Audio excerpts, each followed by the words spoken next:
धाराशिव तालुक्यातील एडशी येथील लातूर टेंभुर्णी महामार्गाचे काम अतिशय संथ गतीने सुरू आहे। वाहनधारकांसाठी तयार केलेला पर्यायी रस्ता पूर्णपणे खड्डेमय आणि पाण्याने भरलेला असल्यामुळे वाहनधारकांना तसेच परिसरातील शेतकऱ्यांना मोठा त्रास सहन करावा लागत आहे। या रस्त्यामुळे अनेक अपघात झाले असून काही जण गंभीर जखमी देखील झाले आहेत। तरीही याकडे ठेकेदार आणि त्या विभागाचे अधिकारी लक्ष देत नाहीत। त्यामुळे वाहनधारक आणि प्रवासी वर्गातून तीव्र नाराजी व्यक्त होत आहे।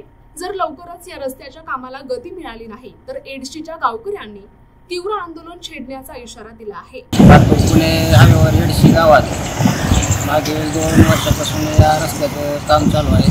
काम अतिशय संथ गतीने आणि पूर्ण निकृष्ट दर्जाचे असून अधिकारी व कंत्राटदार यांचे पूर्ण दुर्लक्ष या कामाकडे आहे। रोज हजारो वाहने येतात जातात।